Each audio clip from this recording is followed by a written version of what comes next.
Volodymyr Zelensky wrote a letter that tells you a lot about how this war is actually being fought right now, but not on the front lines, in Washington. The letter went to Donald Trump and to the United States Congress at the same time. Zelensky himself called that unusual, and he was right. Here's what the letter said. On the night of May 24th, Russia launched the largest attack in months.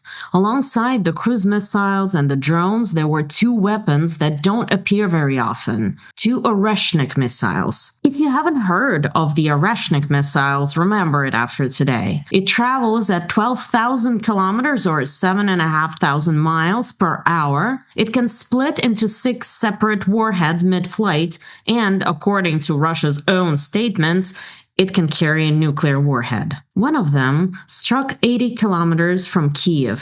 Defense analysts say Russia likely aimed for Kyiv and missed.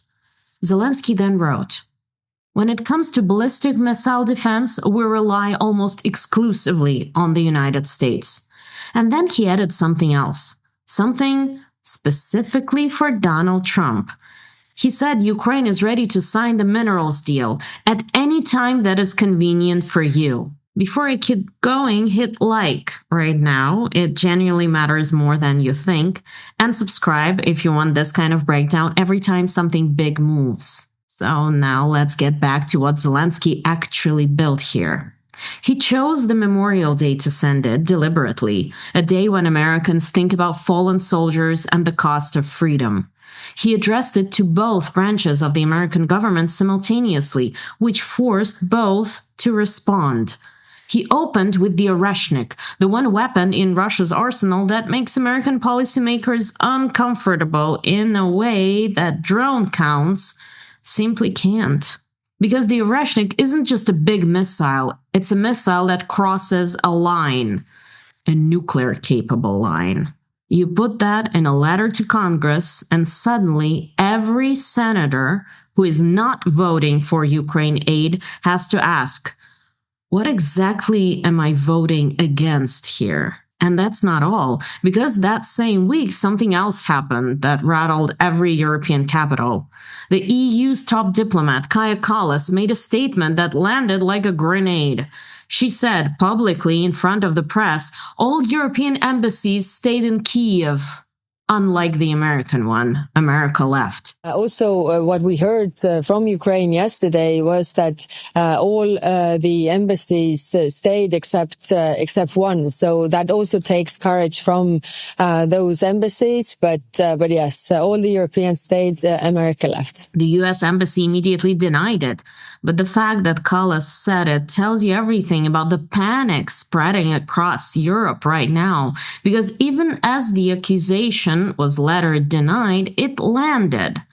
Because everyone was already asking the same question. Where does the America stand? And for context on Kallas, she and Secretary of State Marco Rubio have a history. 2 months ago at the G7, she looked at him and asked, when is your patience going to run out on Russia? Rubio told her to step up if she feels like it. The relationship is not good. So you have Europe panicking, you have Kallas and Rubio barely speaking, you have Russia firing nuclear-capable missiles at a city 80 kilometers from the Ukrainian capital, and Ukraine's Patriot interceptors, the only thing that can touch a ballistic missile, running critically low. This is the reality Zelensky was living in when he sat down to write that letter. Now let's talk about what he actually did, because this letter is more sophisticated than it looks at first sight. Zelensky sent it to Trump and to Congress simultaneously. He called this unusual himself. Foreign leaders don't do it because it kind of breaks protocol and does so on purpose. Think about the American political landscape right now. Trump controls foreign policy, officially, but Congress has shown repeatedly that it can defy Trump on Ukraine. The Ukraine Support Act discharge petition hit 218 signatures. It's bipartisan. Republicans crossing their own leadership. The votes exist if the pressure exists. Zelensky understood that the American system is not just one man. It's at least two branches in genuine tension. And the gap between them is a door if you know how to open it.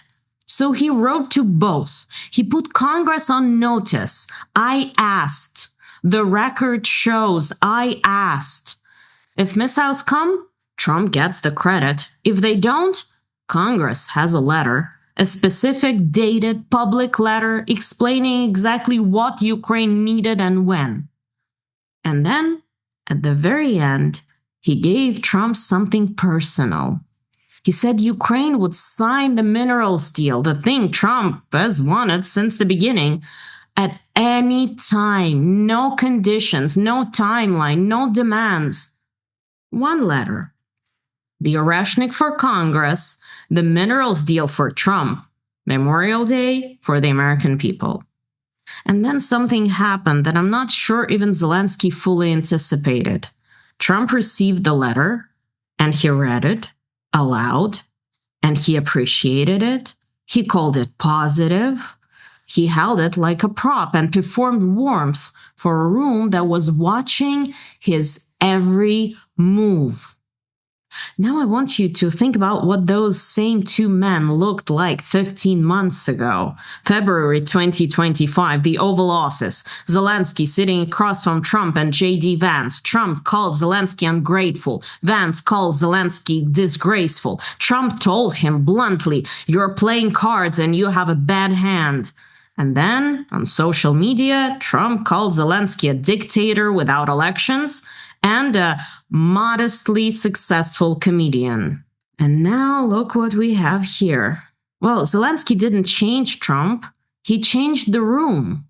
Zelensky finally wrote a script Trump couldn't resist. Does this mean that the Patriot missiles are coming?